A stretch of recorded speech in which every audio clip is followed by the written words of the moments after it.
Alright, so today we're going to talk about two-step equations. Last time we talked about one-step equations.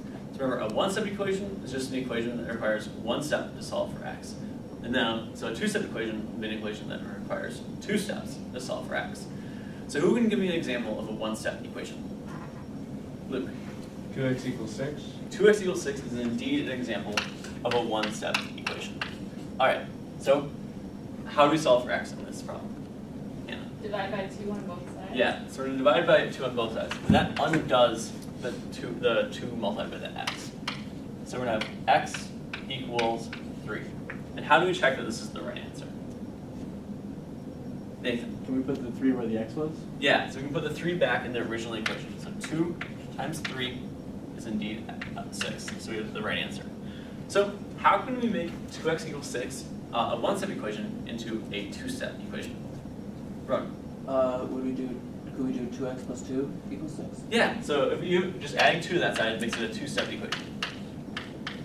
Alright, so what's the first step to solve for x in this problem? You could subtract by 2. Yeah, so we subtract 2 on both sides, right? Yeah. So both sides, subtract by 2. So the subtraction by 2 undoes the plus 2, right? So that just leaves us with 2x equal to 4. And now what do we want to do? Divide by 2 on both sides. Yeah, so that undoes the times 2. So that just leaves us with x equals to 2. And then to check this, what do we do? Plug it back in. Yeah, so we plug in the x equals 2 back in the original equation. We have 2 times 2 plus 2. So 2 minus 2 is 4, plus 2 is 6. Alright, so this will actually give us all the tools to solve extended problems, like this problems with more than 2 steps. So the first step, which we did here, get to a one-step equation. We took a two-step equation, made it to a one-step equation. And then, right here, we actually solved for x. Finally, our last step down here, we check our answer. Alright, so now that we've seen how this works in two-step equations, let's take a real-life example. So, we're in Minnesota, and the Timberwolves they play home games in Minneapolis, so we can talk about them. So, in basketball, there are 3 ways to score points. There are free throws, which result in 1 point each. 2-point field goals have 2 points each. 3-point field goals, 3 points each. So let's say that the Timberwolves in their last game scored 100 total points. And let's say that we know they made 32 2-point field goals. And finally, let's say we know that they made 9 free throws. So we want to find out how many 3-point field goals they made. So who can model this in an equation? So we need to come up with an equation to represent this. Luke. Let's start with 100 on one side. Sure.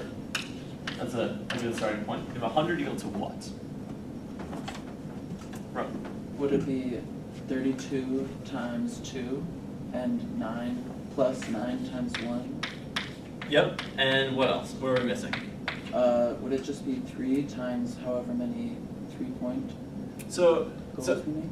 So let's say we're solving for x. We need a variable. So x is actually the number of 3-point field goals. So it'll be x times 3. And that makes sense to everyone? All right. So what do we first do in this problem? Nathan. We need to deal with the stuff in the parentheses. Yeah, so we need to deal with the parentheses. So we're going to solve 100 on this side. And what's 32 times 2?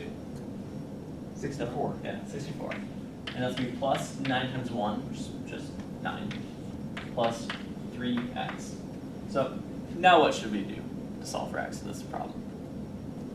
Henry. You could subtract by 64 and 9 on both sides. So I think an easier way to show this is actually just to add 64 and 9 together, right? That way we just have one number. So what's 64 plus 9? 73. 73, yeah. So we have 100 equals 73 plus 3x. Alright, this is looking better. Now what should we do?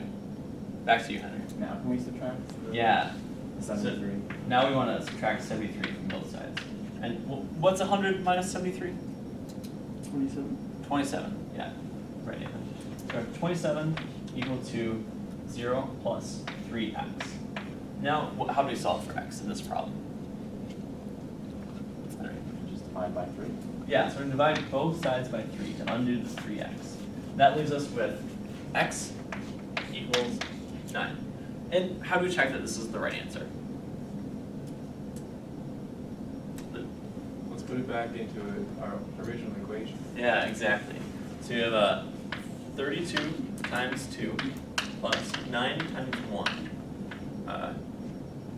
Plus 9 times 3. So we already know that this is 64 plus 9 is 73. And then 9 times 3 is just 27. And 73 plus 27 is indeed 100. So we know that this is the right answer. So now, what the real world context for this problem is what? Who knows that? Yeah, Hannah. We could figure out how many 3-point points things they made in the basketball game. Yeah, so this means that x equals 9 means that the Timberwolves made 9 3-pointers in their game.